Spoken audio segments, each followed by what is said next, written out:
optimum ya. Optimum kalau misalnya apa tidak maksimum pun yang penting nilainya bagus seperti itu ya, mudah-mudahan nilainya. Nah, jadi apa namanya komponen penilaian dari saya nanti akan ada tiga berarti ya.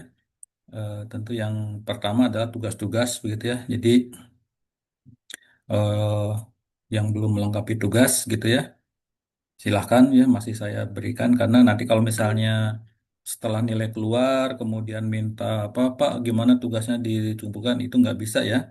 Jadi silakan pokoknya sebelum apa sebelum ujian UTS minggu depan begitu ya. Kalau ada yang belum mengumpulkan tugas silahkan dikumpulkan begitu ya. Nanti akan saya buat rekapnya juga ya. Oke, jadi itu tugas. Kemudian komponen kedua ya kuis ya minggu kemarin. Dan komponen ketiganya ya nanti minggu depan UTS seperti itu ya. Itu komponen penilaian dari saya seperti itu. Baik, kita akan teruskan bahasan minggu kemarin terkait dengan sinar gelombang seismik begitu ya. Nah, minggu kemarin kita juga sudah membahas terkait dengan prinsip Huygens ya. Apa itu prinsip Huygens? Ya, prinsip Huygens menyatakan bahwa setiap titik di sepanjang muka gelombang itu berperilaku atau bertindak sebagai sumber sekunder. Begitu ya. Nanti kita jelaskan lagi apa yang dimaksud dengan pernyataan ini. Seperti itu. Oke, bayangkan ini adalah suatu eh, wavefront atau muka gelombang begitu ya pada saat T seperti itu ya. Di sini disebutkan sebagai saat waktu T di sini. Supaya jelas mungkin saya akan sambil nulis di sini ya. Oke, ya. Jadi ini adalah muka gelombang ya. Ini adalah wavefront ya, wavefront pada saat waktu T seperti itu. Nah, kemudian seperti yang kita apa bisa lakukan bisa lihat begitu ya fenomena gelombang misalnya di gelombang air yang lebih mudah begitu ya maka dia akan membentuk apa rangkaian wavefront ya, atau muka gelombang seperti itu sebagai contoh misalnya ketika T plus delta T begitu ini ada di sini ya muka gelombangnya sebagai contoh supaya mungkin akan lebih mudah ya kalau misalnya diberikan deskripsi misalnya waktu T itu misalnya jam 00 gitu ya lewat 00 menit begitu jam 00 detik seperti itu ya. Nah, kalau misalnya delta T nya misalnya 0,1 detik begitu ya, maka wavefront ini terjadi pada 00 jam 00 menit 00 0,1 gitu ya. Nah, wavefront yang ini ya. Wavefront yang ini seperti sementara ini adalah yang ini. Oke.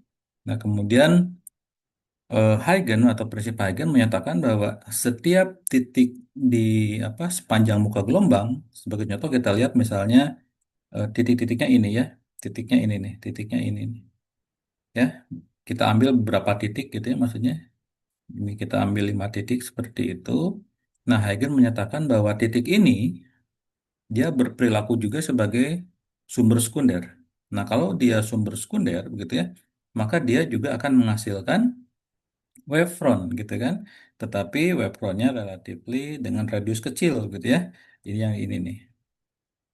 Oke, ini yang untuk ini yang untuk ini begitu ya, wavefrontnya seperti itu. Ya, jadi dia membentuk wavefront kecil yang disebut sebagai wavelet ya. Jadi ini dikenal sebagai atau di istilahnya wavelet seperti itu. Nah, kemudian prinsip Huygens ini menjelaskan bagaimana terbentuknya muka gelombang pada saat T selanjutnya. Dalam kasus ini adalah dalam misalnya pada saat jam 00 menit 00 dan 0,1 seperti itu. Ya. Bagaimana ini dijelaskan menurut prinsip Huygens? Jadi menurut prinsip Huygens ini bisa dijelaskan dengan menggabungkan eh, wavelet-wavelet yang dihasilkan oleh sumber sekunder tadi gitu ya, oleh sekumpulan sumber sekunder. Artinya ini adalah waveletnya diambil istilahnya disebut sebagai envelope gitu ya. Jadi ini tuh merupakan envelope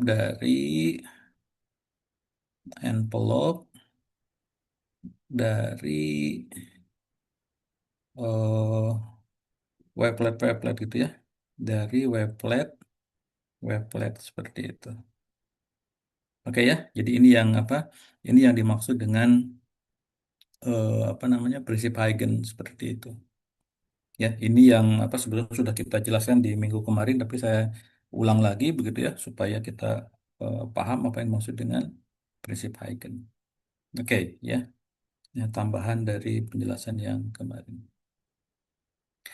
Nah, sekarang ya kembali lagi begitu ya kalau kita bicara masalah gelombang begitu ya, maka kita juga tidak bisa lepas dari persamaan yang paling basic begitu yaitu persamaan gelombang ya. Jadi sekarang kita ingin melihat bagaimana apa namanya penjalaran sinar gelombang atau ray gitu kan seperti itu. Tetapi di apa dimulai dengan aspek teorinya seperti itu ya. Dan untuk itu pasti kita harus kembali lagi ke persamaan gelombang seperti itu ya. Jadi kalau yang sebelumnya saya menjelaskan secara deskriptif gitu kan ya, baik itu prinsip Huygens gitu kan, atau bahkan apa konsep-konsep gelombang yang apa yang kita bahas mungkin sekitar 2 minggu yang lalu begitu secara deskriptif. Sekarang kita akan melihat secara analitik begitu ya, seperti itu. Nah, ini tentunya dimulai dengan persamaan yang paling basic tadi, yaitu persamaan gelombang, ya. Nah, untuk persamaan gelombang, kita ambil misalnya persamaan gelombang P, ya. Ini adalah persamaan untuk gelombang P. Ingat ya, bahwa persamaan ya yang mengkaitkan turunan kedua spasial, yaitu ini, gitu ya. Ini adalah turunan kedua spasial, ya. Oke, dengan turunan kedua temporal, yang ini nih ya. Yang ini, seperti itu, dia pasti menggambarkan suatu fenomena gelombang. Ya, jadi kapanpun begitu ya, Anda semua melihat apa persamaan matematik atau persamaan diferensial dengan bentuk seperti ini, pasti dia menggambarkan atau dia merepresentasikan suatu fenomena penjalanan gelombang. Seperti itu yang apa yang saya ingatkan sejak mulai dari pertemuan kedua ya, seperti waktu kita membahas tentang gelombang tali seperti itu. Ya, oke. Nah, sekarang ini tipikal ya di apa? Tipikal di eh, engineering atau maupun sains begitu ya. Setelah kita tahu persamaan gelombang begitu kan, maka next step-nya, tahap selanjutnya kita selalu ingin tahu solusi gelombangnya seperti apa gitu ya. Ya, jadi ada persamaan, kita ingin tahu solusinya. Itu eh, sebetulnya kalau apa? Kalau dari semua apa? Mengingat-ingat begitu ya, belajar belajar engineering maupun belajar sains selalu seperti itu polanya itu gitu kan. Kita mencari persamaan gitu kan, persamaan sudah ketemu, maka kita ingin tahu solusinya seperti itu. Ya. Nah, untuk solusi ini sendiri begitu kan sudah saya jelaskan bahwa solusi apa umum dari persamaan ini adalah setiap fungsi begitu kan di mana dia punya argumen eh, apa kemarin X min apa T misal seperti itu kan ya. Oke, ini adalah pasti solusi dari persamaan itu. Ya, jadi yang mengandung apa yang mengandung argumennya seperti ini. Ini yang solusi umumnya. Tetapi ada solusi yang apa yang penting begitu kan yang harus kita apa namanya analisis yaitu solusi gelombang harmonik ya. Ini sama dengan waktu kita membahas apa namanya bahasan-bahasan sebelumnya seperti itu. Nah, sekarang bagaimana bentuk gelombang harmonik? Ya, tentu adik-adik sudah apa masih ingat ya, gelombang harmonik itu gelombang yang berulang begitu kan? Karena berulang maka dia punya periode, punya frekuensi atau juga punya panjang gelombang seperti itu. Ya, berarti melibatkan cos dan sin seperti itu. Nah, bentuk yang paling general ya, bentuk yang paling umum dari cos dan sin kita menggunakan bentuk eksponensial seperti ini. Ya, yang dikenal dengan eksponensial Euler. Masih ingat ya, eksponensial Euler? Euler. Jadi kalau eksponensial, misalnya I di sininya alfa jadi apa nih? Masih ingat? Eksponensial I di pangkat eksponensial pangkat I alfa apa nih? Cos, cos alfa ditambah I sin, sin alfa kan? Seperti itu. Ya. Nah, sama dengan ini juga ya. Dengan ini ada eksponensial, ada min I. Jadi ini kalau kita uraikan begitu ya, ini akan menjadi AX ya, dikalikan dengan gitu ya, dikalikan dengan cos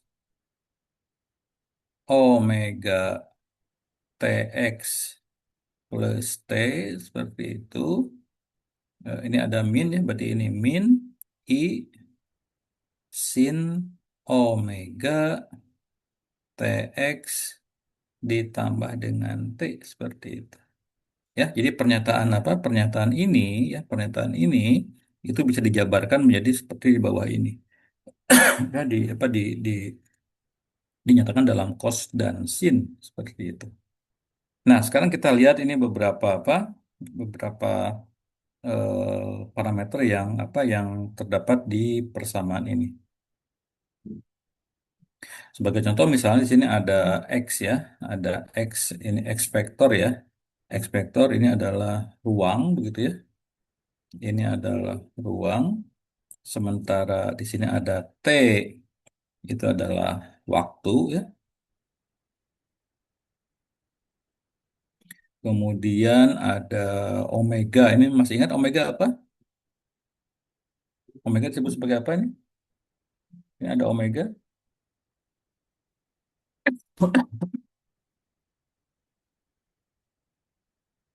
Lupa lagi.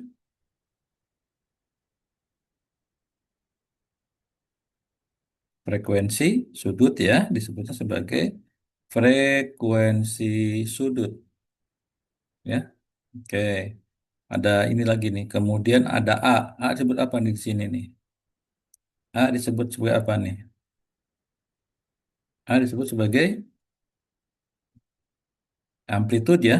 Ini amplitudo ya, amplitudo. Dan amplitudo dia merupakan fungsi dari X begitu ya. Artinya besar kecilnya amplitudo di apa namanya di atau saat ketika gelombang menjalar begitu kan, maka dia akan bervariasi terhadap posisi seperti itu, atau terhadap ruang tadi ya. Gitu. Oke. Kemudian di sini ada I. I apa tuh? I apa di sini? I akar minus satu ya. Apalagi di sini.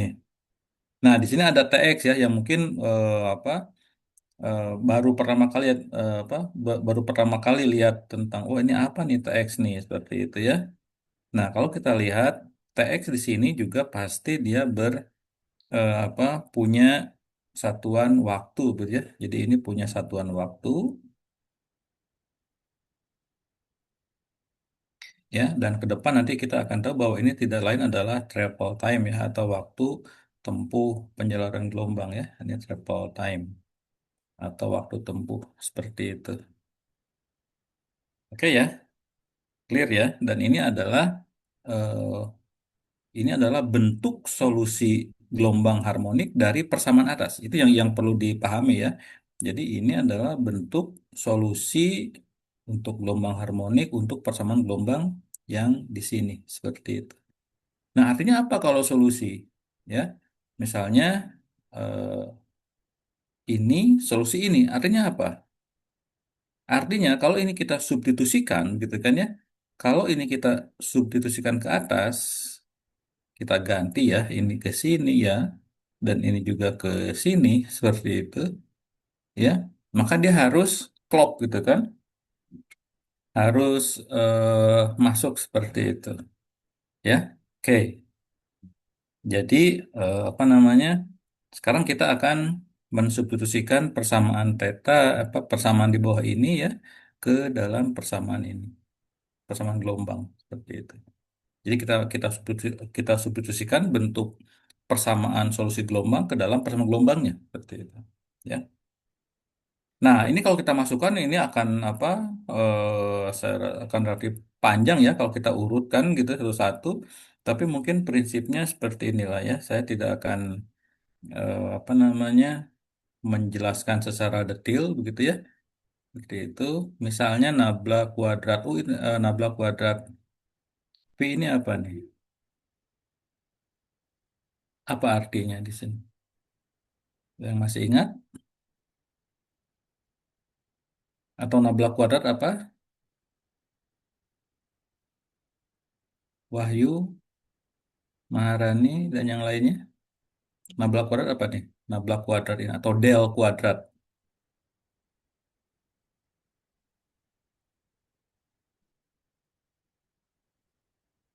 Lupa lagi?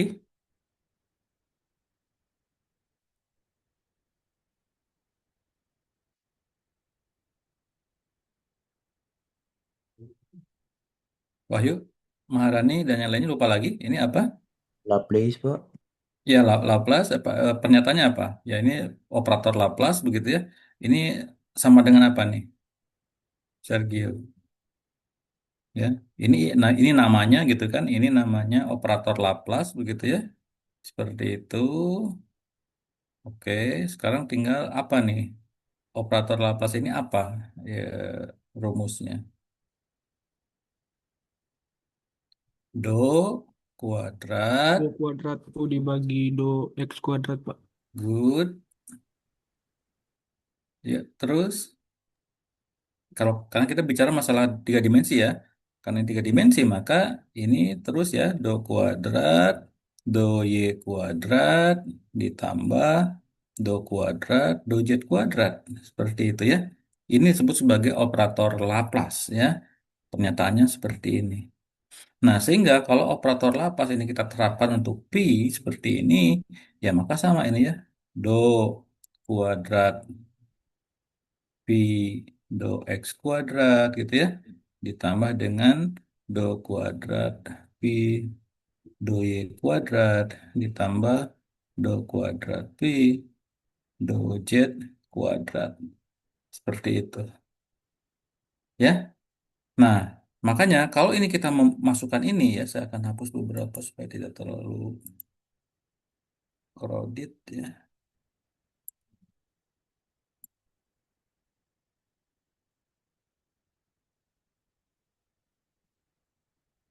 Ini juga mungkin saya hapus saja lah ini. Saya hapus saja ini. Ya. Nah, sekarang ini udah tahu ya, saya akan hapus yang operator lapas, saya akan hapus juga ya. Supaya tidak,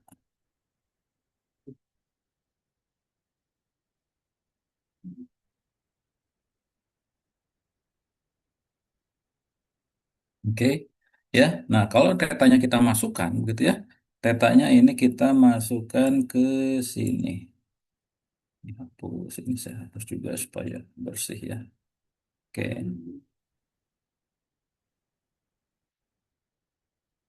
Ya, jadi kalau misalnya theta ini ya, saya masukkan ke dalam setiap ini, misalnya do kuadrat theta, do x kuadrat, do kuadrat pi, do y kuadrat, begitu ya, ini tentu di atas ya ininya.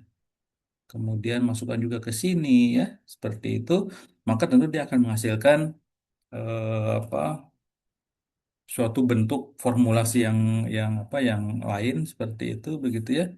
Nah, kemudian di persamaan ini juga selain ada apa nabla kuadrat pi seperti itu ada juga turunan yang bentuknya ini nih ya do kuadrat do theta kuadrat pi seperti itu ya.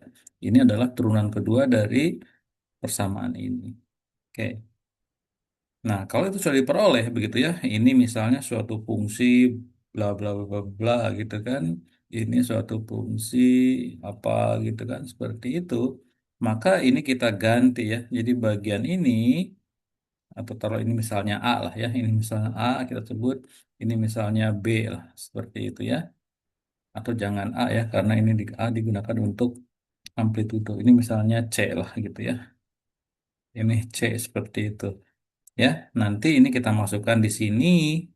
Ini jadi C min 1/alfa kuadrat B seperti itu ya, sama dengan 0. Seperti itu. Nah, kalau kita uraikan gitu ya, nanti kalau apa ya silahkan dicoba di rumah begitu ya. Apa namanya pernyataan bla kuadrat theta dan do kuadrat theta do t kuadrat begitu. Nanti silahkan dicoba. Nah, kalau ini kita masukkan, maka kita akan punya persamaan yang atas ini, ya. Oke. Jadi kita akan punya persamaan yang ini. Nah, kemudian kalau kita lihat gitu ya, persamaan ini eh, terdiri dari dua suku ya. Ini suku yang pertama begitu ya, ditambah ini suku yang kedua untuk yang sebelah kiri, sementara yang di sebelah kanan ada ini seperti itu. Nah, sekarang kita perhatikan persamaan yang nomor atau yang baris atas ini. Nah, kita ingat bahwa di sini ada i kan, ya. Jadi yang sebelah kiri dia membentuk suatu bilangan kompleks begitu ya, di mana ini bagian real begitu, ini bagian real, ini bagian imajiner seperti itu ya. Ini ini bilangan imajiner yang di sebelah kiri. Sementara yang di sebelah kanan dia hanya mengandung komponen real seperti itu. Ya, karena ini adalah persamaan, maka yang real kita samakan dengan yang real, begitu ya.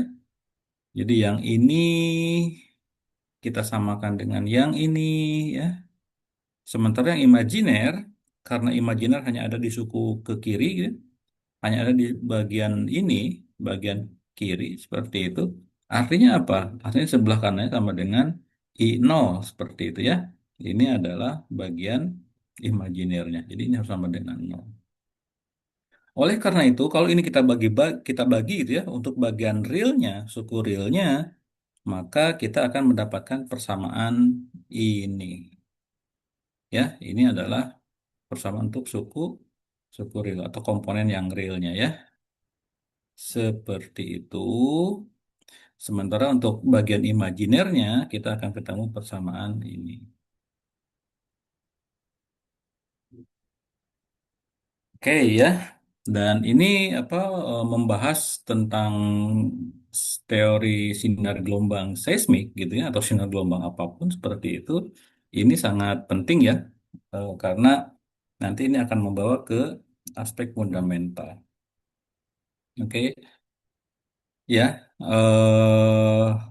Kalau misalnya ya ini belum tertangkap dengan jelas begitu ya, paling tidak pernah mendengar lah gitu kan, paling tidak dari pernah mendengar bagaimana bentuk persamaan gelombang kita tadi dengan solusi gelombang harmonik, kemudian kita substitusikan ya solusi tersebut ke dalam persamaan gelombang, maka akan menghasilkan ini ya, kita akan menghasilkan bagian suku yang real maupun suku yang imajiner atau komponen real maupun komponen imajiner seperti itu.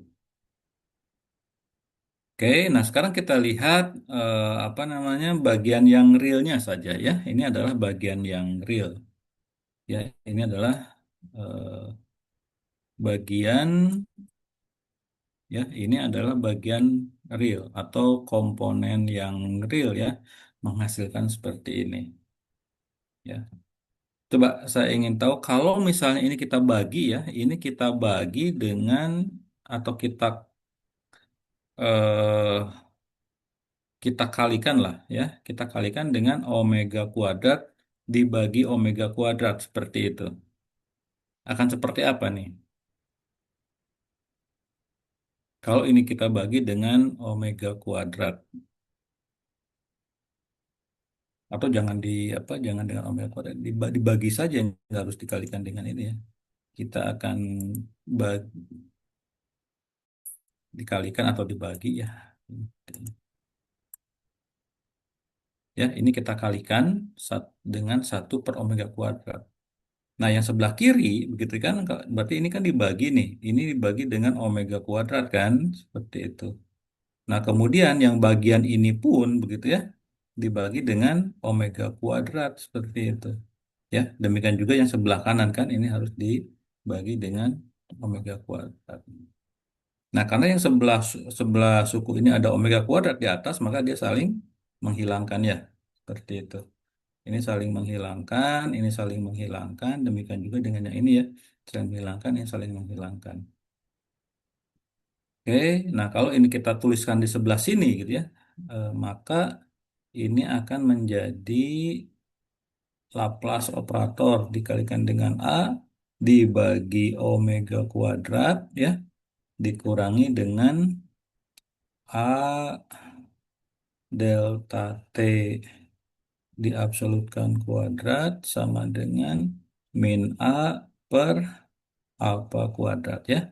Jadi ini adalah kalau persamaan atas ini kita bagi dengan omega kuadrat. Paham ya? Yang apa yang ini jadi ada omega kuadratnya di bawah ya. Yang ini omega kuadrat saling menghilangkan begitu kan? Yang ini juga omega kuadrat saling menghilangkan. Jadi terbentuk persamaan seperti ini. Nah, kemudian kalau kita kita asumsikan omeganya besar begitu kan?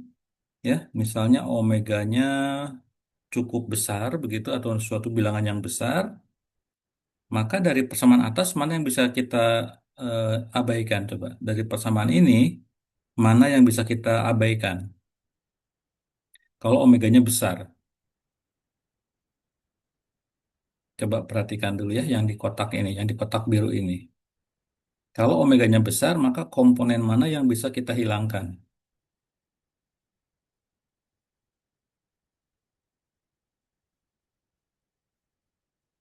Adalah komponen yang ini seperti itu ya. Kita bisa menghilangkan komponen yang ini. Kenapa? Coba kita lihat ya.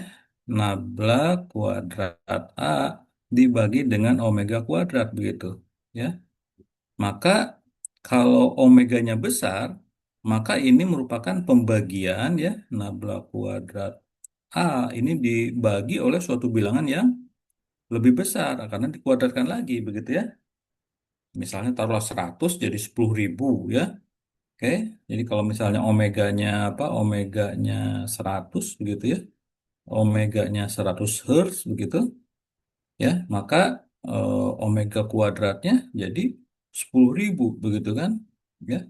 Jadi dibagi oleh bilangan yang cukup besar sehingga yang sebagian ini bisa diabaikan ya. Dengan catatan untuk omeganya tinggi. Omega tinggi apa artinya? Kita tahu omega itu apa rumusnya? Omega sama dengan 2 pi f ya atau frekuensi. Artinya kalau omeganya tinggi maka frekuensinya juga tinggi seperti itu.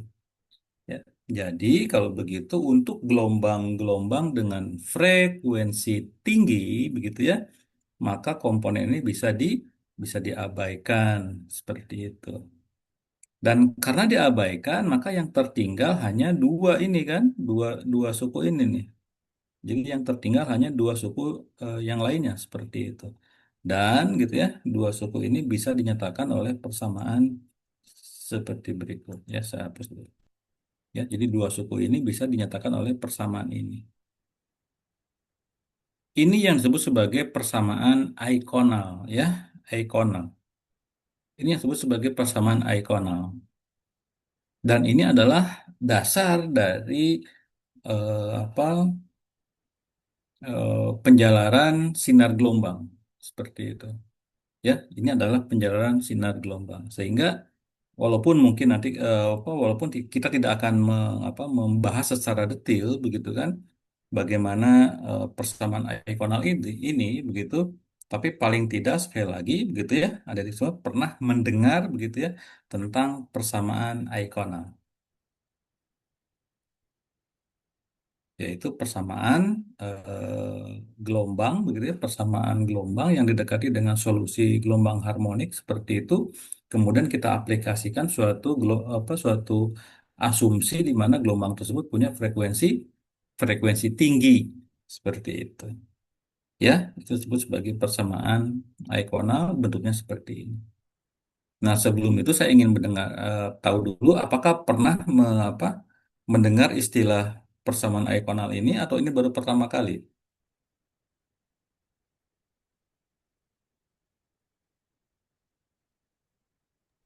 Baru mendengar, Pak. Baru mendengar ya. Oke, jadi ya mungkin ya namanya juga belajar begitu ya. Semakin apa dari satu tahap ke tahap lain pasti ada hal baru begitu ya, hal baru yang kalian pelajari begitu kan. Ya walaupun mungkin belum terrecord begitu ya. Semua semuanya begitu kan secara detail begitu. Tapi paling tidak kalian mengenal dulu lah ya. Pernah jadi suatu saat begitu nanti di S2 begitu ya mendengar istilah ini itu tidak tidak asing lah seperti itu ya. Nah, kebetulan juga di apa di ITB begitu ya ada kakak angkatan kalian gitu ya apa yang sedang menempuh S2 di sini begitu ya. Kemarin juga kita baru membahas tentang persamaan akonal ini. Ya, tentu kalau karena S2 tentu dibahasnya secara secara lebih komprehensif ya. Tapi kalau untuk S1 mungkin lebih lebih apa ya untuk mengenalkan lah gitu kan untuk mengenalkan beberapa istilah-istilah ini ya yang ada di persamaan gelombang. Oke, nah ini apa nih persamaan gelombang ini gitu kan atau persamaan ekonomi ini apa? Next gitu ya. Eh, Kalau ini kita lanjutkan maka eh, frekuensi gelombang ini apa sorry persamaan akonal ini bisa digunakan untuk mendeskripsikan gitu ya bagaimana penjaluran gelombang menjalar dari suatu sumber ke segala arah seperti itu gitu ya. Oke, jadi kalau ini kita komputasikan gitu kan ya, kalau persamaan akonal ini kita komputasikan, misalnya menggunakan pendekatan numerik begitu ya, seperti itu, maka ini adalah salah satu bentuk dari aplikasi persamaan akonal gitu ya, di mana kita lihat di sini ada sumber sumber gempa begitu ya, seperti itu. Kemudian garis-garis ini ya, ada kontur-kontur ya, setiap eh, kontur ini ya, garis kontur ini dia menunjukkan travel time ya. Jadi misalnya di sini ada garis merah, hijau, biru, kuning begitu kan. Dia menggambarkan travel time seperti itu. Apa travel time di sini? T gitu ya. Dia menggambarkan ini semua seperti itu. Ya, jadi nanti solusi dari sini itu adalah T sebagai fungsi dari X dan Y seperti itu ya. Oke. Nah, salah satu contoh gambarnya ya tadi ini ya, salah satu contoh gambarnya. Nah, dari sini kita bisa men-tracking begitu kan bagaimana penjalanan gelombang seismik dilihat dari sisi sinar gelombangnya. Seperti itu. Itu ya. Oke, sekali lagi apa ya memang tujuan saya apa,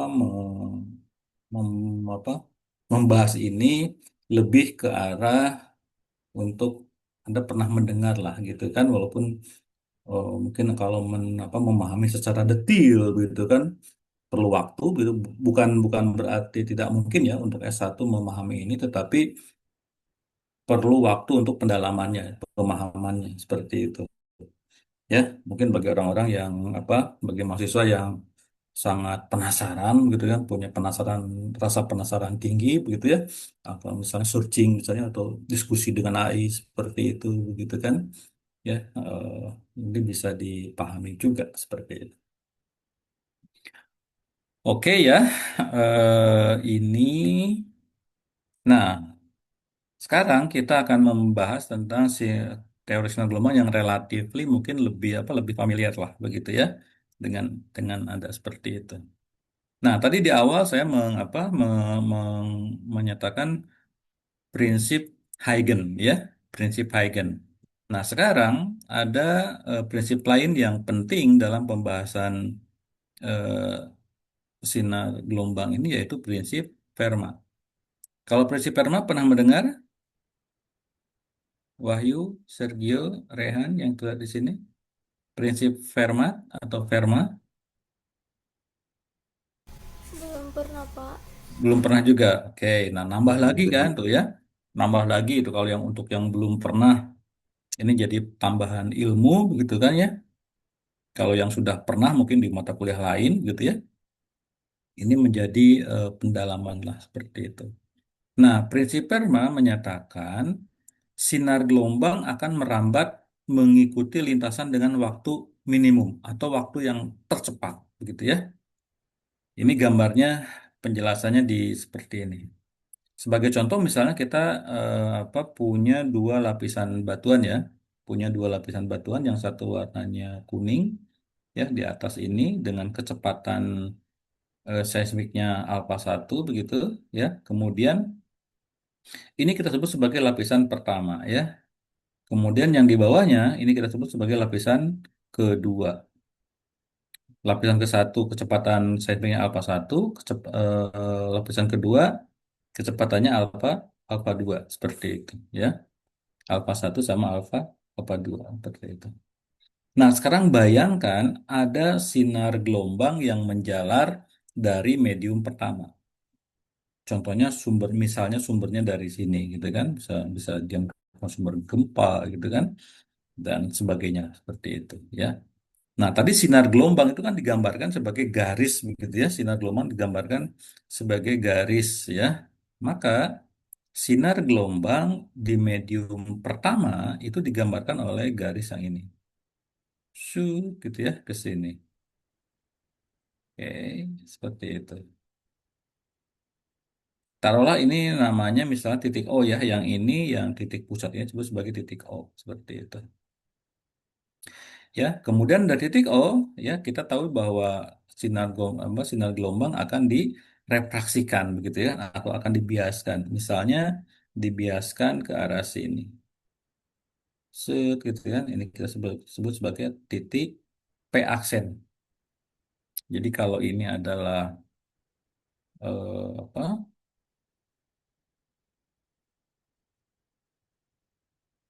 Loh, ini kok aja dia ada ya. Oh, ya, kita lihat ya. Jadi dari titik P ke titik O gitu kan ya, dengan sudut datangnya sudut I di sini ya, perhatikan di sini, ini adalah sudut I. Sementara di medium kedua atau di lapisan kedua ini adalah sinar refraksi ya, dengan sudut refraksi tau seperti itu ya. Ini tau seperti itu. Coba sebelum saya lanjutkan, ini bisa dipahami skema ini, bisa diikuti skema gambar ini. Kalau misalnya belum ya, nanti akan saya ulang lagi. Dan ini juga Ini juga memperkuat gitu ya, bahwa dari pertama kita kuliah atau di kuliah ini begitu kan, selalu berawal dari suatu diagram begitu ya, suatu diagram atau skema begitu kan, suatu kondisi fisik begitu kan. Kemudian kita dari diagram itu kita analisis begitu ya, sehingga keluar bentuk persamaan seperti itu. Nah, tadi yang saya jelaskan cukup clear atau tidak nih? Ya, sekali lagi saya Ya, ulang ya. Pak. Oke ya, oke. Mungkin supaya untuk memastikan saya akan ulang lagi. Jadi kita punya model, punya eh, kondisi di lapangan, ada dua lapisan ya, saling menumpuk begitu ya. Lapisan pertama ini kecepatannya alfa 1, ini alfa 2 seperti itu ya. Kemudian ada gelombang yang menjalar dari medium satu ke medium 2, ini digambarkan oleh eh, garis sinar gelombang seperti ini dari P ke P aksen begitu ya. Kemudian eh, sudut datangnya adalah I dan sudut refraksinya atau sudut biasanya adalah tau seperti itu. Nah, menurut prinsip Fermat begitu kan, sinar gelombang ini akan merambat sedemikian rupa sehingga lintasannya dicapai dengan waktu yang paling minimum seperti itu ya. Nah, kalau begitu sekarang kita lihat nih ya. Kita lihat kalau begitu. Kalau misalnya ini titik, katakanlah titik O begitu ya, titik ke O, maka ya, waktu yang dibutuhkan oleh gelombang tersebut untuk menjalar dari titik P ke P aksen apa nih kalau gitu? Ya, kalau ini kita pecah-pecah gitu kan, maka dari waktu yang dibutuhkan oleh gelombang tersebut untuk menjalar dari titik P ke P aksen maka sama dengan waktu yang dibutuhkan dari titik P ke titik O, titik ini ya, Oke, ditambah dengan titik O ke P aksen kan, seperti itu. Jadi ada dua segmen ya. Jadi waktu yang dibutuhkan dari sini ke sini berapa, yang dari sini ke sini berapa, gitu kan. Sebagai contoh misalnya kalau di ini kita memerlukan 2 detik begitu ya, 2 second. Ini misalnya butuh 4 second begitu ya. Berarti waktu yang dibutuhkan dari P ke P aksen sama dengan ke T P ke O gitu kan, ditambah dengan T dari O ke P aksen. T dari PO misalnya 2 second, ini adalah 4 second, ya, maka butuh waktunya totalnya 6 second, seperti itu. Ya. Nah, tapi sekarang kita tidak akan apa, tidak akan menggunakan angka-angka begitu ya dalam eh, menurunkan persamaan Ferma ini, begitu kan? Seperti itu. Tapi kita akan menggunakan secara lebih general lah, begitu ya. Oke, saya tulis lagi. Maka ini T dari P aksen sama dengan T dari P ke O ditambah dengan T dari O ke P aksen. Nah, sekarang kita lihat gitu ya. Waktu yang dibutuhkan dari titik P ke titik O ya, tidak lain adalah apa nih? Ada yang tahu waktu yang dibutuhkan dari titik P ke O itu berapa jika jarak yang ditempuhnya adalah D dan kecepatannya alfa 1. Waktu sama dengan jarak dibagi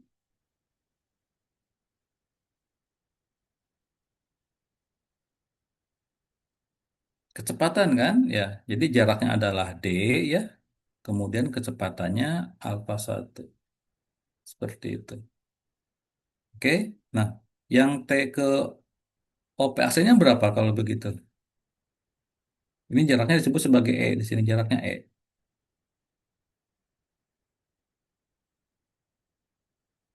Maka E dibagi dengan alfa 2 seperti itu.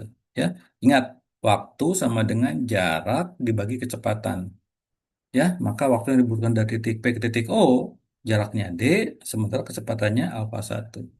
Ditambah dengan dari TO ke P aksen. Jarak dari O ke P aksen itu adalah E ya, berdasarkan gambar ini.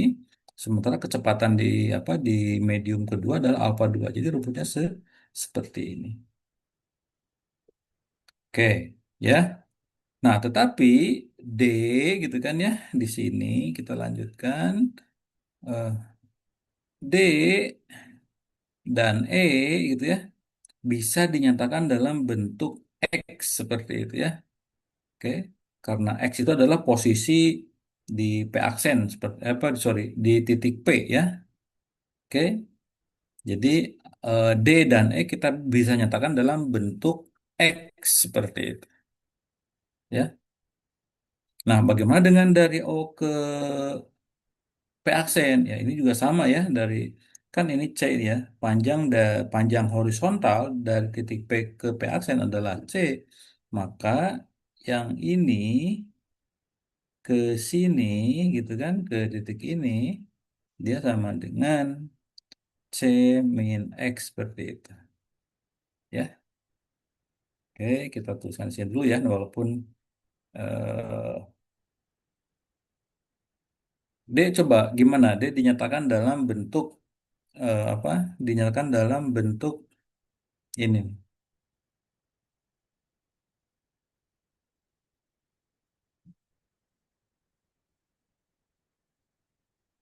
Ada yang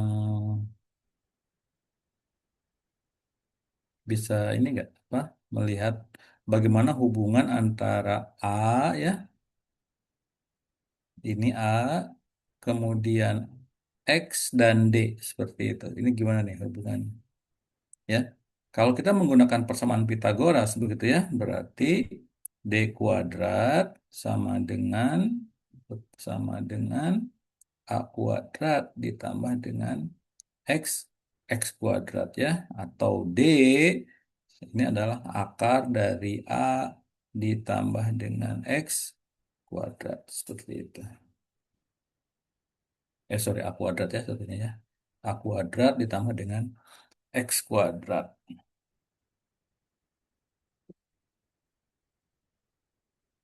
Ya, ya. Tapi kalau kita lihat begitu ya, A sendiri ini bisa juga dinyatakan dalam bentuk yang lain begitu ya.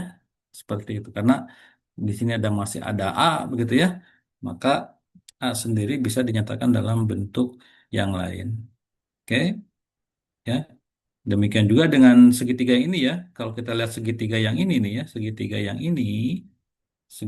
ini dia juga akan bisa dinyatakan dalam bentuk persamaan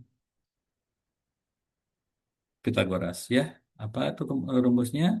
E kuadrat sama dengan B kuadrat ditambah dengan C min X kuadrat seperti atau sama dengan akar dari B kuadrat plus C min X kuadrat ya. Seperti itu. Oke ya, saya hanya memberikan clue-nya saja, begitu kan? Saya hanya memberikan clue-nya saja. Nanti silahkan di explore lagi, begitu ya. Ini sehingga, begitu kan? Pada akhirnya kita akan sampai ke bentuk persamaan yang seperti di bawah ini, ya. Sin I, apa itu sin I atau apa itu I? I adalah sudut datang ya, yang ini nih. I adalah sudut sudut datang. Saya akan hapus dulu ya supaya ini clear. Ya, I adalah sudut datang gelombang terhadap garis normal. Sementara tau adalah sudut refraksinya. Ya, seperti itu. Nah, kalau yang tadi itu kita teruskan, maka kita akan sampai ke persamaan ini. Coba, sekarang saya ingin tanya, pernah melihat nggak bentuk persamaan yang seperti ini? Pernah melihat bentuk persamaan ini?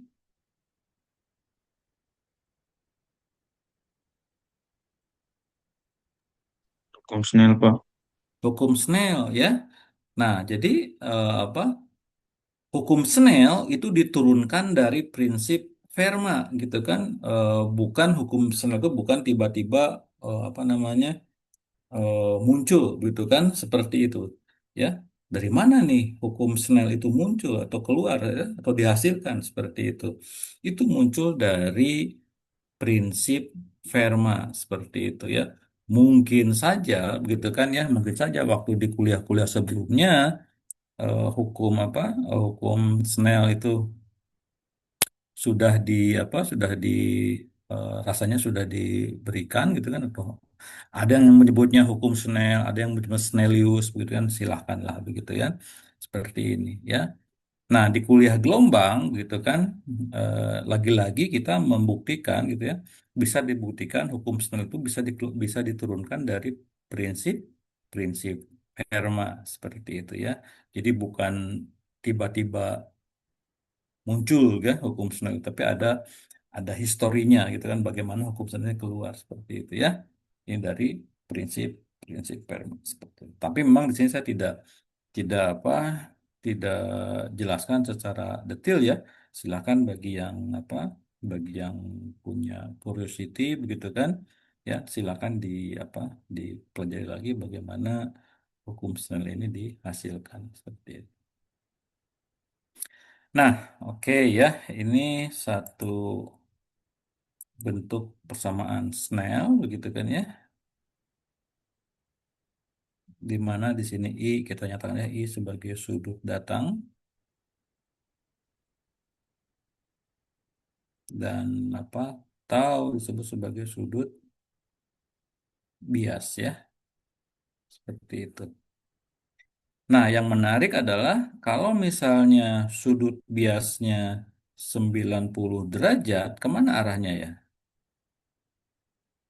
Kalau misalnya sudut bias 90 derajat, kemana arahnya? Apa atau bagaimana menggambarkan ini? Gambarannya adalah ini gitu kan. 90 derajat dari mana? Dari garis vertikal. Berarti ke sini nih ya. Ke sini arahnya itu, arah gelombangnya. Karena kalau begini ini adalah 90 derajat sudut siku kan? Ini 90 derajat. Seperti itu. Nah, kalau taunya 90 derajat, maka sudut datangnya disebut sebagai sudut apa? Ada yang harusnya pasti ingat lah ya. Maka I-nya disebut sebagai sudut kritis, begitu ya. Jadi kalau apa?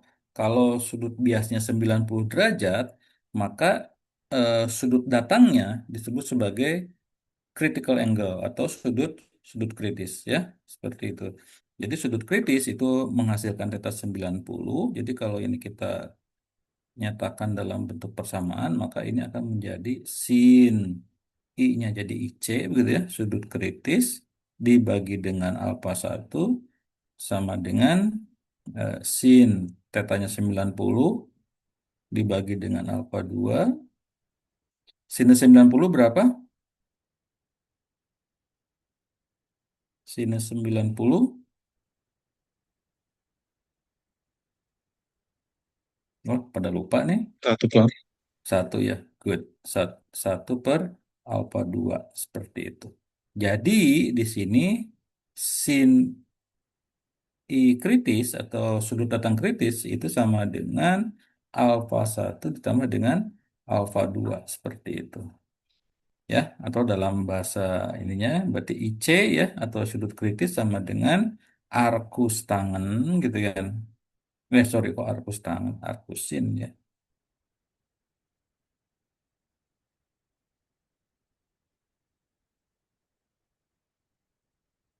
Arcusin dari alfa 1 per alfa 2.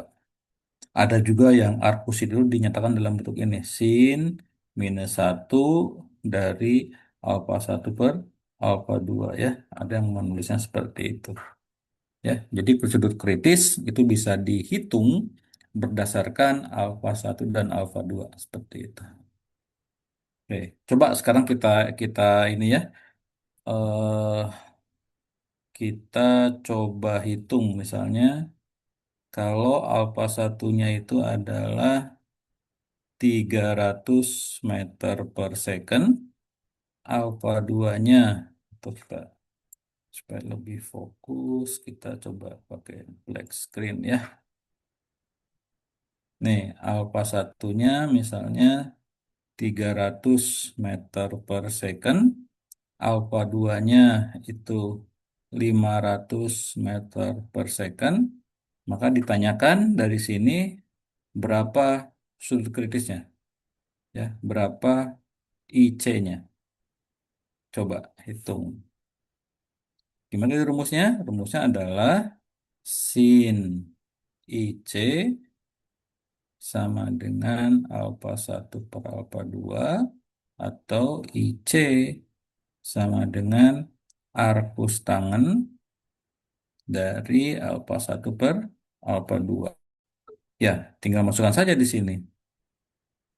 Arcus tangen dari 300 dibagi dengan 500 atau ini sama dengan kalau mau lebih simpel ini arcus tangen 3 dibagi 5. Coba dicari, dihitung berapa ini. Arcus tangen 3/5.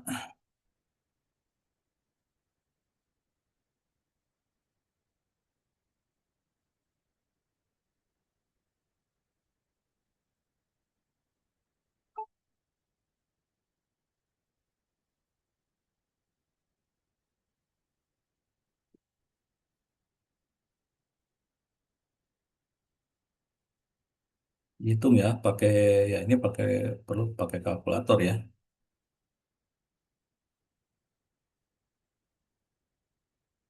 Coba saya juga sambil 30,96 Pak.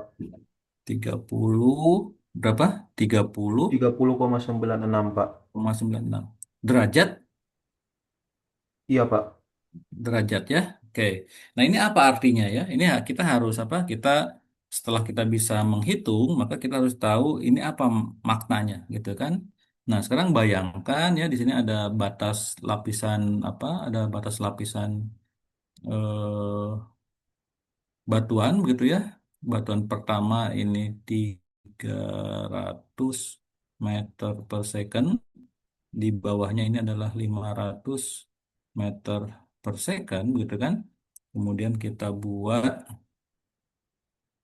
ini apa? Misalnya ini garis garis normalnya seperti itu, ya. Kita buat. Nah, misalnya kalau ada gelombang, gitu kan, dengan besarnya 30,96 di mana ya? Nah, kurang lebih di sini lah.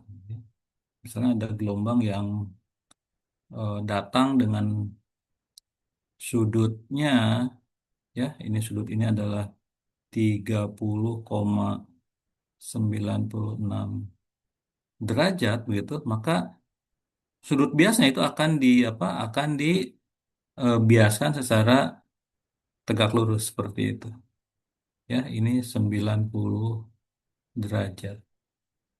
Ini ya maksudnya. Seperti itu. Oke. Nah, ini yang dikenal sebagai, kalau ini disebut sebagai insiden apa, gelombang datang, ya. Ini kita tuliskan istilah-istilah yang ada di sini. Ini disebut sebagai gelombang datang.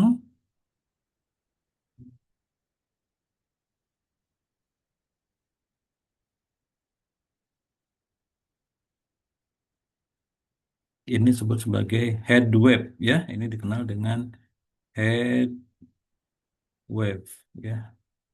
Oke. Ya, atau ini incident wave, ya. Seperti itu. Nah, kalau yang lainnya bagaimana? Misalnya datangnya di apa?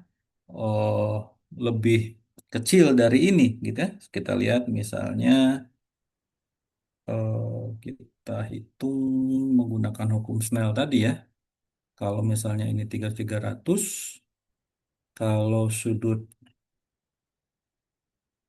eh, kalau misalnya gimana ya? Cukup nggak di sini ya? Oh, bisa lah ya di sini aja ya. Kalau misalnya IC-nya ya, kalau kalau pertanyaannya begini, kalau IC-nya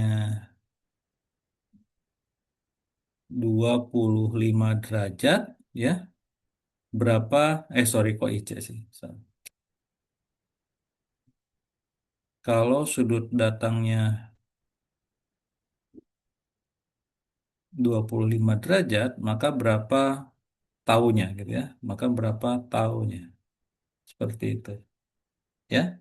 Maka ini menggunakan rumus rumus Snell tadi kan, ya.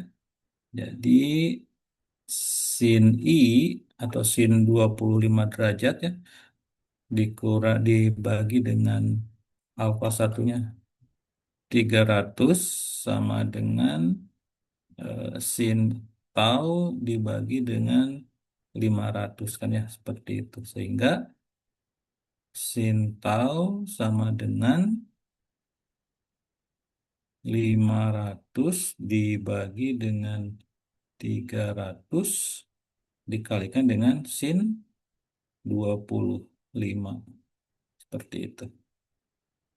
Ya, atau ini sama dengan 5/3 dikalikan dengan sin 25. Coba dihitung, ya. Maka tau sama dengan 5/3. 5/3 dikalikan, sorry, salah, salah, salah. Ya, kalau kita ingin menghitung tau, maka ini sudah arus arcus sin, ya. Ini adalah arc sin dari 5/3 dikalikan sin 25. Coba dihitung yang ini. Berapa tahunnya?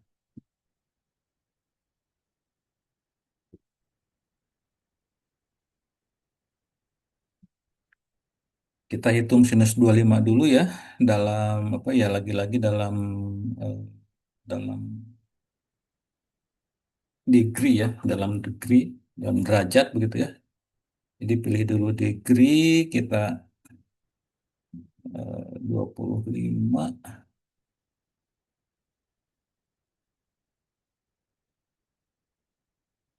sinus, sorry,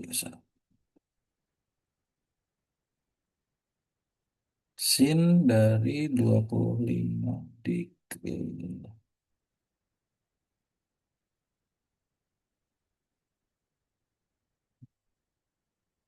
Ini 0,4 ya, 0,4 dikali 5, atau ada sudah dapat angka nggak? Coba kalau sudah dapat angka silahkan di sharing.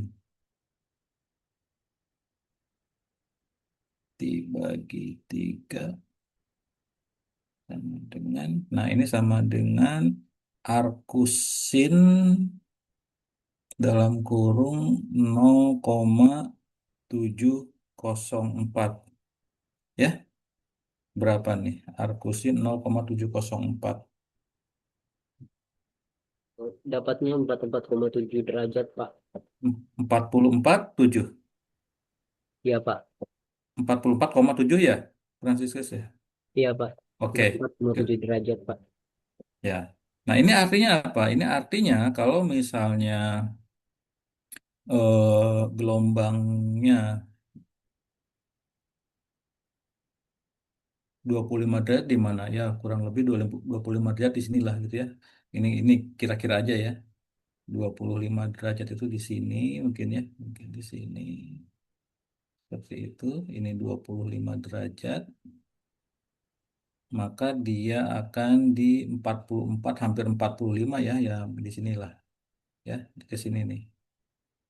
Oke, jadi dia akan dibiaskan ke sini seperti itu ya. Ini 44,7 derajat seperti itu. Ya. Oke, ya. Jadi ini apa, bagaimana kita menghukum Snell begitu kan ya? Kalau ini heat wave seperti apa? Nah, yang menarik betulnya silahkan di apa, di bagaimana kalau misalnya ada gelombang dengan sudut datangnya lebih besar daripada 30,96 ya. Misalnya 45 derajat aja, misalnya 45 derajat ya. Kita lihat ada gelombang lain ya, ada gelombang lain yang menjalar begitu kan dengan sudut datang 45 derajat. Ya, 45 derajat kurang lebih di sini gitu ya. Ini 45 derajat. Apa yang terjadi ya? Silakan di apa? Kalau misalnya I-nya 45 derajat, atau dihitung juga sekarang ya, nggak apa-apa, kita lihat ya. Kalau kok IC lagi ya saya ya, keseringan, atau tadi kita menggambarkan IC ya. Sekarang kalau I-nya 45 derajat, berapa tahunnya? Kira-kira seperti itulah ya. Nah, yang ini gimana? Sekali lagi ya, silakan hitung. Jadi ada yang biru ya, yang biru ini adalah sudut kritis ya, yang biru itu sudut kritis, yang I ini bukan kritis begitu, tapi dia lebih kecil daripada sudut kritis. Sementara yang merah ini dia kasus di mana sudut datangnya itu adalah sudut yang lebih besar daripada sudut kritis. Coba silakan dihitung menggunakan rumus ini ya. Tinggal gunakan aja rumus ini nih. Bagian yang ini aja tinggal kita gunakan nih. Kita gunakan rumus ini, tapi yang 25-nya kita ganti menjadi 45 ya. Yang 25-nya diganti jadi 45. Berapa? Tadi Franciscus yang cepat menghitungnya.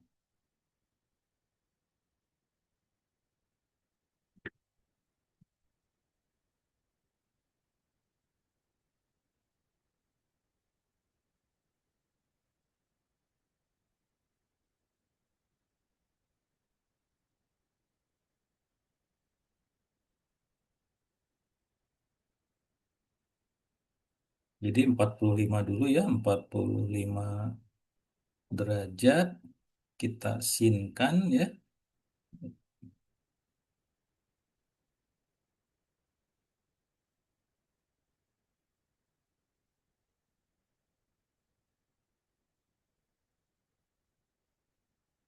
Dikalikan dengan dikali 5 sama dengan dibagi 3 sama dengan ini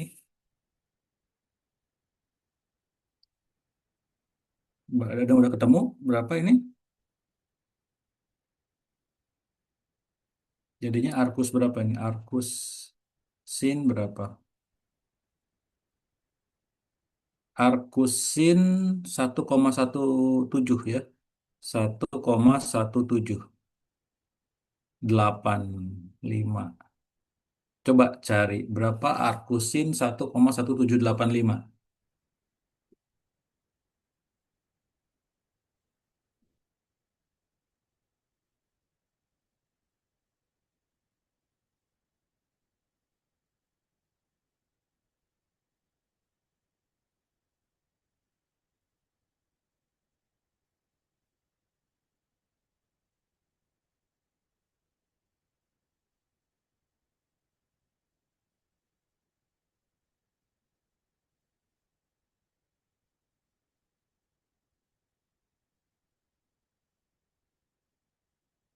Apa?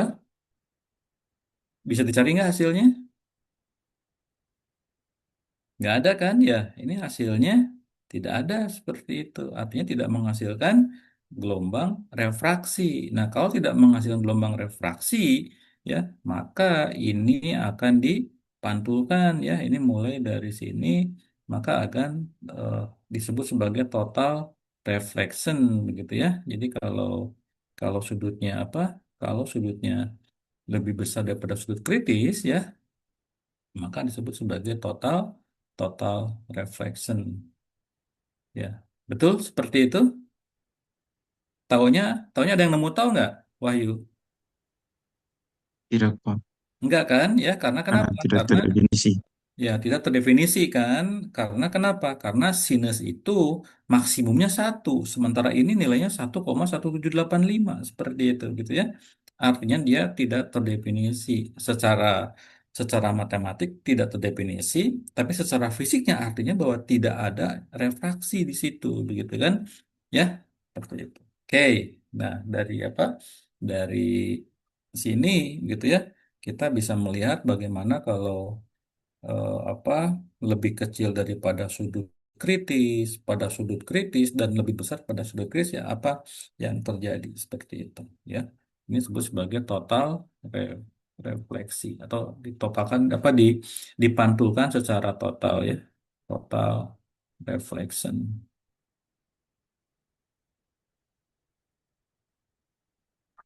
Oke ya, seperti itu. Oke, kita kembali ke sini ya. Jadi sekarang kita sudah apa jadi walaupun ini apa ya tentunya kan katakan tadi juga kalian sudah melihat ini hukum Snell pasti mungkin di kuliah-kuliah lain juga ini sudah dibahas ya seperti ini semacam ada pengulangan baik begitu ya.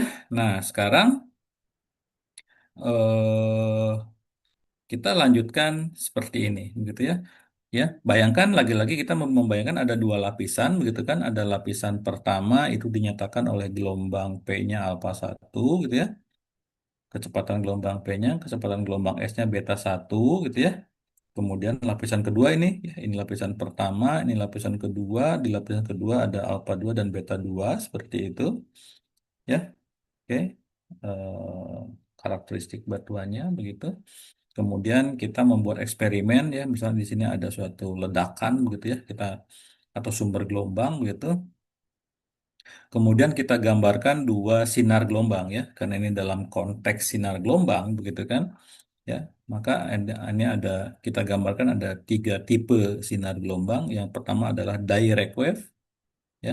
Ini direct wave yang ini. Jadi yang gelombang yang menjalar dari sumber langsung ke penerima gitu kan, secara lurus seperti ini. Kemudian tadi ada head wave, ya. Ada head wave seperti ini atau gelombang refraksi, begitu ya. Seperti ini. Kemudian ada refleksi ya, ada refleksi di sini. Seperti itu. Oke, ini skemanya ya. Nah, sekarang kita akan menghitung berapa waktu yang dibutuhkan oleh ketiga gelombang ini, baik baik gelombang langsung, gelombang refleksi, dan gelombang refraksi, ya, untuk menempuh dari sumber ini ya, ini dari sumber gelombang ini ke penerima atau receiver ya, receiver seperti itu. Ya. Nah, yang paling mudah apa? Yang paling mudah adalah gelombang langsung, begitu kan? Karena gelombang langsung itu apa namanya? eh, Sinar gelombangnya ini berbentuk garis lurus yang menghubungkan antara sumber dan receiver. Misalnya ini jaraknya X, begitu kan? Seperti itu. Maka kalau kecepatan gelombang P-nya adalah alfa 1, maka waktu yang dibutuhkan oleh gelombang P ya eh, menjalar dari sumber ke receiver, maka rumusnya seperti ini. Ya, seperti itu.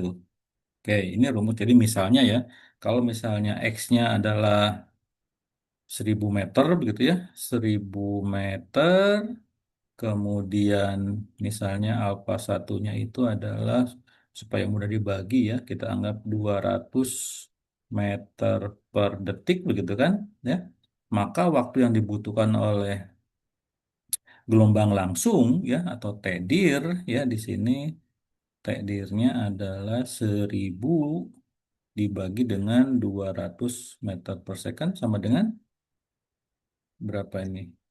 10 ini dicoret, coret 10 bagi 2 5 5 detik gitu ya, 5 second. Ya, jadi waktu yang dibutuhkan oleh gelombang P untuk menjalar dari sumber ke receiver yang jaraknya 1000 meter ya, sementara kecepatan gelombangnya 200 meter per detik, maka dia hanya membutuhkan 5 detik seperti itu untuk gelombang langsung. Nah, sementara juga ini ada gelombang refleksi ya. Gelombang refleksi itu digambarkan oleh seperti ini, yang ini ya. Ini dulu, kemudian langsung ke receiver ya. Ini sudut datangnya I ya, seperti itu. Nah, maka apa namanya? Waktu yang dibutuhkan oleh gelombang refleksi atau gelombang pantul ya, eh, di mana kecepatan apa atau kedalaman lapisan pertama itu adalah D ya, maka rumusnya adalah seperti ini, 2D dibagi dengan alfa cos I. Jadi dia akan tergantung dari berapa sudut datangnya atau I-nya berapa ya. Sebagai contoh misalnya ya, kalau I-nya misalnya 45 derajat ya, I-nya 45 derajat begitu kan. D-nya misalnya berapa kedalaman, apa kedalaman lapisannya, taruhlah misalnya 10 meter begitu ya. Ini 10 meter ya. Alfa satunya tetap sama 200 begitu ya. Alfa satunya sama dengan 200 meter per second. Maka berapa waktu yang dibutuhkan untuk gelombang refleksi dari sumber ke receiver ya? Berapa nih yang dibutuhkannya? Coba dihitung. P refleksi sama dengan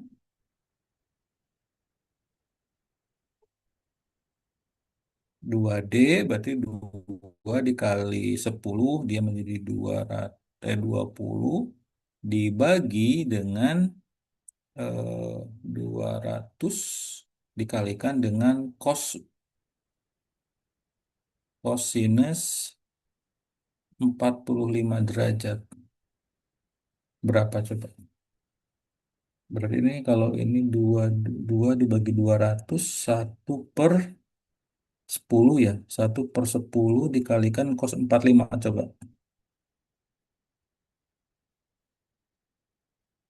Berapa nih?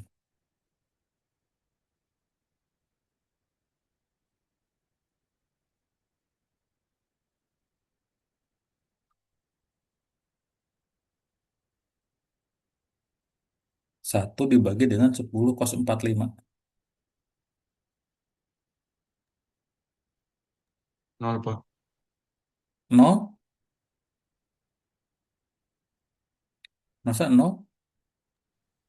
Maaf Pak, 0,0707. Oh, 0,0707. Jadi sangat cepat ya, seperti itu. Oke. Jadi ini waktu yang diperlukan ya. Saya nggak ngecek angkanya ya. Silakan. Semuanya sama nggak? 0, sekian. Siapa tahu ada kalau angka angka beda misalnya Pak saya mendapat Saya dapatnya 0,14 Pak. 0,14. Nah, coba menarik nih. Kok bisa beda Wahyu sama Franciscus? Coba yang lain dapatnya berapa coba supaya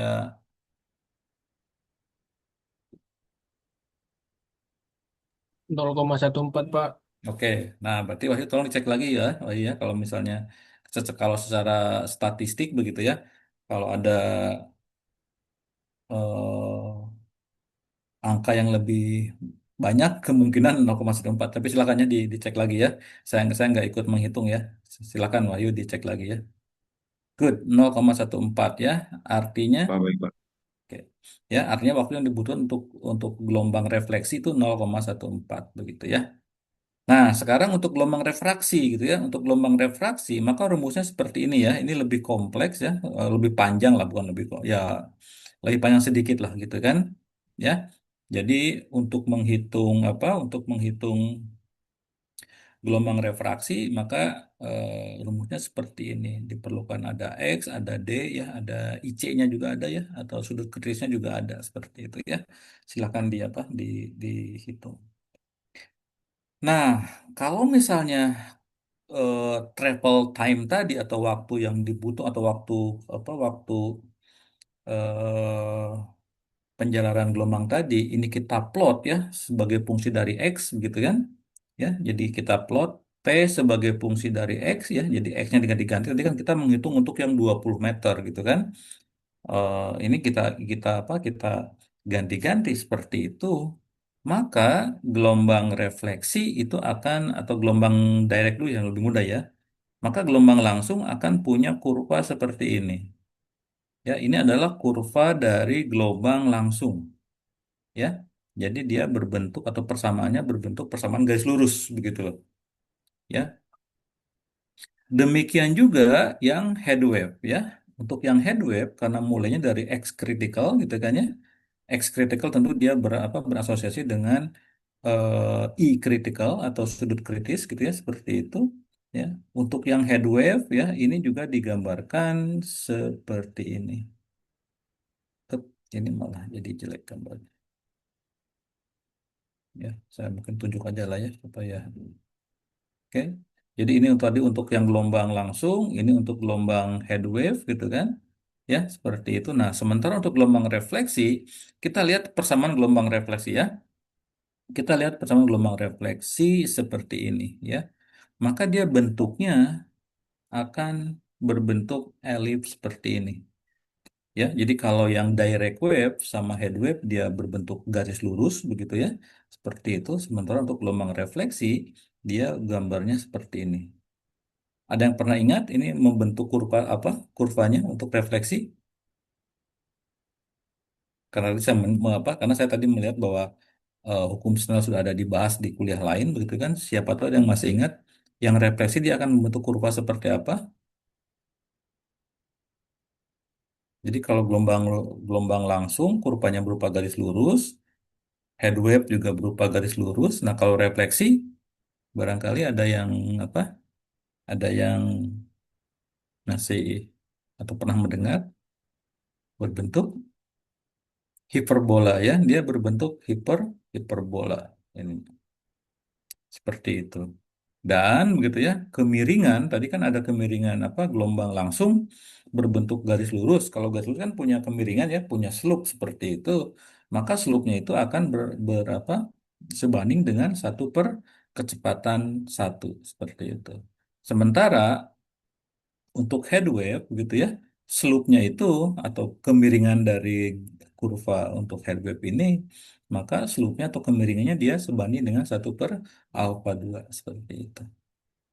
Ya, nah sementara eh, gelombang refleksi itu bisa digunakan untuk memperkirakan ketebalan dari eh, ketebalan dari lapisan pertamanya tadi seperti itu. Ya. Seperti itu. Oke ya, nah ini kalau kita apa untuk gelombang refraksi ya, ini kita bahas untuk yang ini nih. Ini yang untuk bagian refraksi kita bahas secara lebih detail di sini begitu ya. Ini tadi kan ini persamaan waktu atau waktu tempuh untuk gelombang refraksi seperti ini gitu kan. Ya, yang tadi diberikan rumusnya. Kemudian kalau alfa kuadratnya kita keluarkan gitu ya. Jadi alfa kuadrat. Kecepatan keduanya kita keluarkan, alfa 2-nya kita keluarkan di sini, 1/alfa 2 maka di dalam kurung tinggal X min 2D alfa 1 alfa 2 cos IC. Ya, kenapa kok ada jadi tangannya hilang ya? Tangannya tangannya hilang karena kita ganti tangannya menjadi sin IC per cos IC. Sin IC tidak lain adalah alfa 1 dibagi dengan alfa 2 seperti itu. Ya. Nah, jadi kalau misalnya 1/alfa 2-nya atau adalah P, ya, jadi ini adalah P, seperti itu, ya. Kemudian cos IC itu tidak lain adalah 1/sin kuadrat IC, ya, atau sama dengan 1/P kuadrat alfa 1 kuadrat sama dengan eta, eta, eta 1 seperti itu, maka T refraksi bisa dinyatakan seperti ini. Ya. Ini saya hanya sekilas saja ya, karena ini akan diperoleh lebih atau akan di apa? Kalian sudah mendapat kuliah refraksi belum? Sudah bahas seismik refraksi dan Ya, sudah kan? transmisi. Nah, berarti sebetulnya ini sudah dibahas lebih detail ya di seismik refraksi. Jadi saya ini hanya untuk mengingatkan kembali lah, begitu kan ya. Jadi saya tidak akan terlalu detail di sini, saya akan skip saja yang begini ini ya. Tapi pada pada pada intinya adalah bahwa seismik refraksi atau waktu tempuh refraksi bisa dinyatakan oleh rumus seperti ini. Ya. Yang tadi kan baru apa? Baru adanya dua lapisan atas dan lapisan bawah gitu. Bagaimana kalau banyak lapisan ya? Maka bisa digambarkan oleh seperti ini. Lagi-lagi ini apa sudah dibahas panjang lebar di seismik refraksi ya. Tidak akan saya ulang terlalu detail seperti itu ya.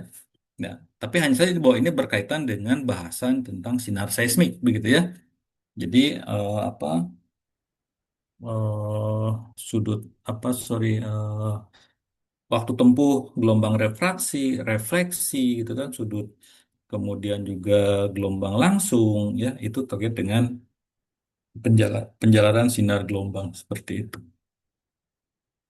Nah, tentu saja pada kenyataannya misalnya ini untuk keperluan eksplorasi begitu ya, apa yang kita peroleh di lapangan itu ya gambarnya bentuknya seperti ini gitu ya. Jadi ini adalah hasil atau deskripsi kalau melakukan seismik refraksi ya. Kemarin waktu belajar refraksi sambil apa praktikumnya juga. Tidak mendapatkan semester ini, Pak. Kalau semester ini baru mendapat ini ya.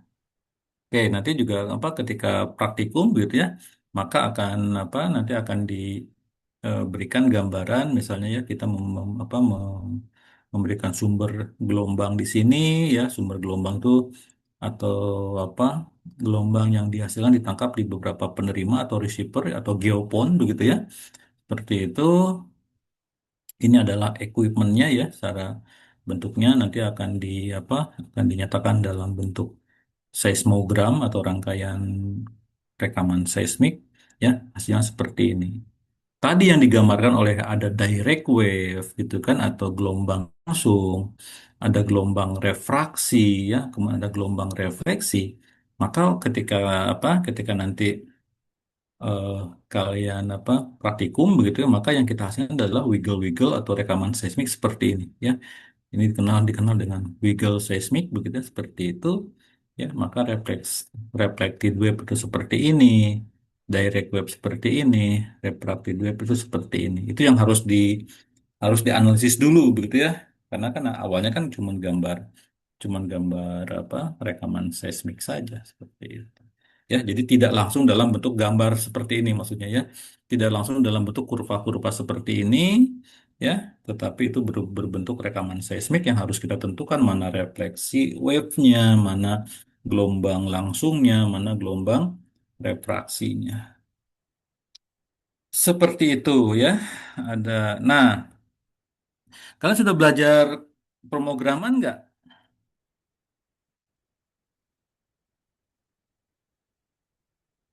Python-nya gimana? Apa program Python-nya sudah oke semua?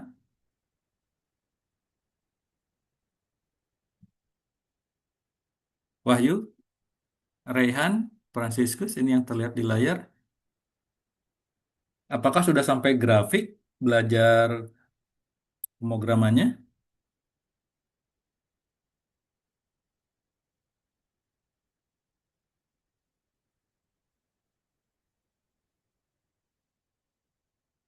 Nah, kok nggak ada ini? Wahyu?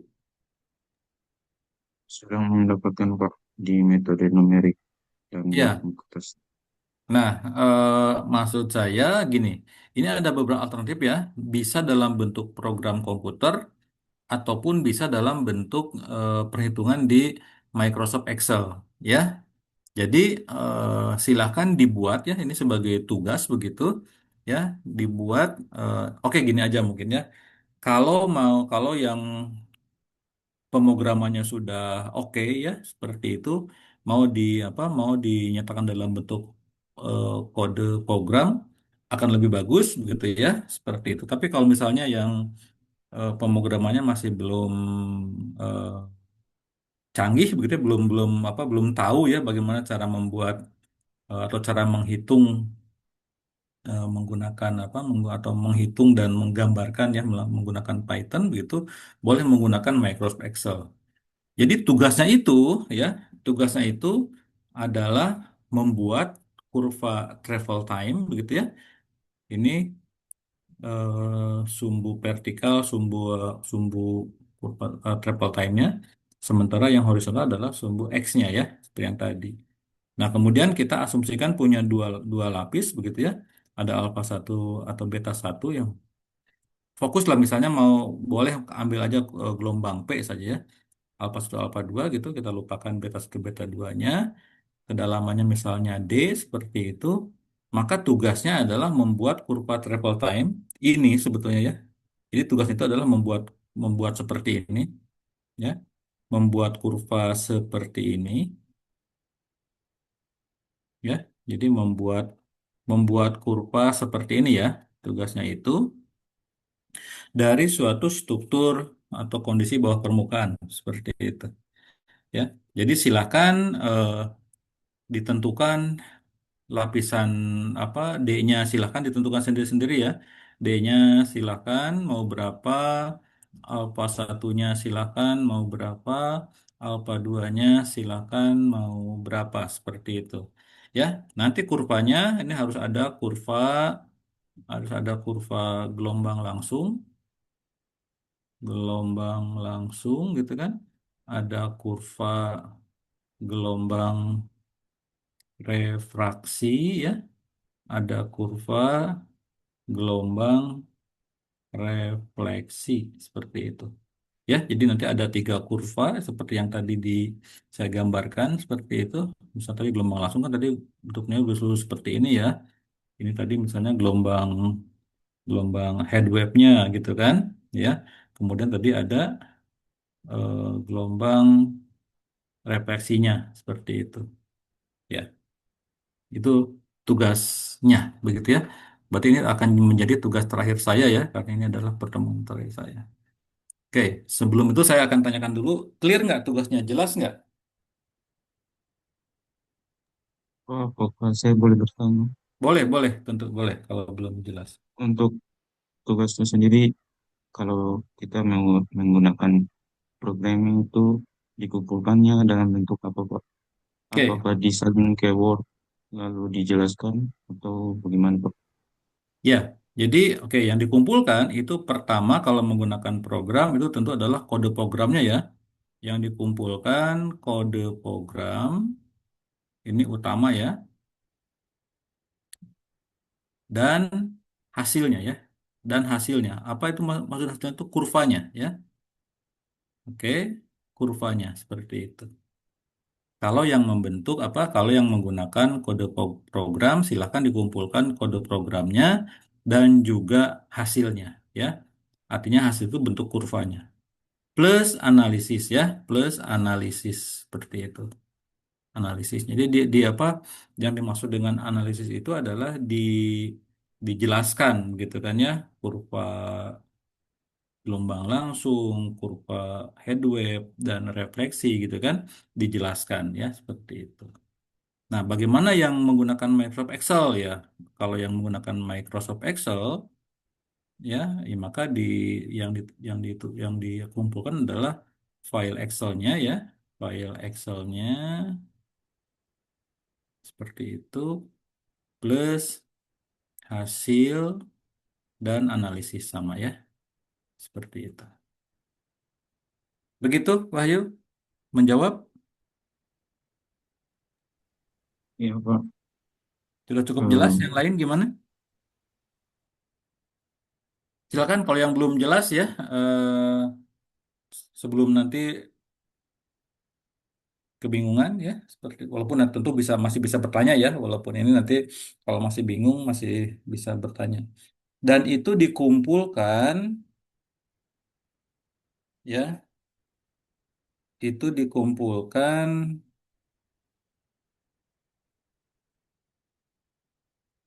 karena apa? Karena Senin depan biar fokus ke apa? Biar fokus ke UTS-nya gitu ya. Senin depan tuh tanggal berapa? Tanggal 20 ya. Jadi kita akan ini dikumpulkan setelah UTS aja ya, dikumpulkan 20 tanggal 22 ya, 22 April 2026 supaya tanggal 20-nya yaitu apa? Saat ujian kalian bisa fokus dulu gitu ya, seperti itu. Bagaimana? Setuju? Tanggal 22 April? Baik, Pak. Ya, Baik, oke, Pak. Pak. Oke, kalau begitu ya. Oke, kalau begitu silakan ya dibuat tugasnya. Ini akan menjadi salah satu komponen penilaian juga begitu ya. Kalau bagus tentu nilainya akan optimum ya. Kalau kalau kalau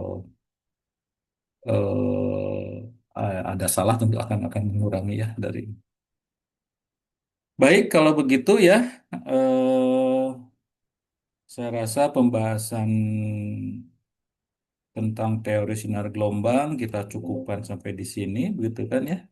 Dan apa namanya? Karena ini pertemuan terakhir dari saya, seperti itu, ya. Nanti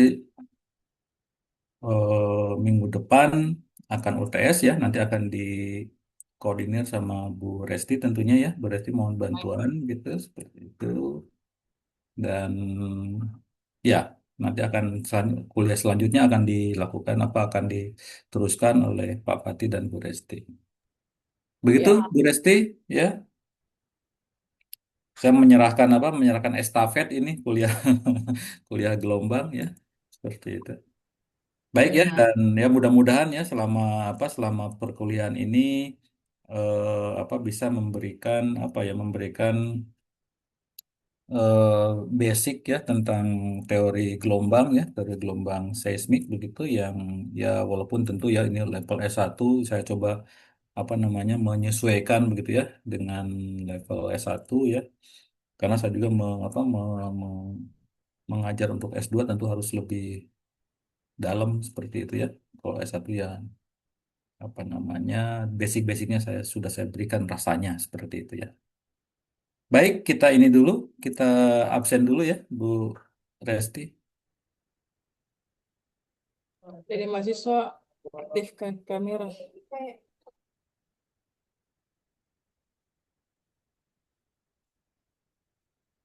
Ani silakan. Baik, Ibu. Iya, satu, dua, tiga. Ya, sekali lagi. Satu, dua, tiga. Iya, Pak. Ya, sudah, Pak. Baik ya, kalau begitu selamat mempersiapkan ujiannya ya. Semoga hasilnya sesuai dengan yang kita harapkan. Saya mohon izin, Bu Resti dan Baik, Pak. adik semua ya. Oke. Baik, Selamat Pak. Terima sore, kasih, Pak. sampai Pak. jumpa Terima lagi. kasih, Pak. Baik, Pak. Terima kasih, Pak. Sama.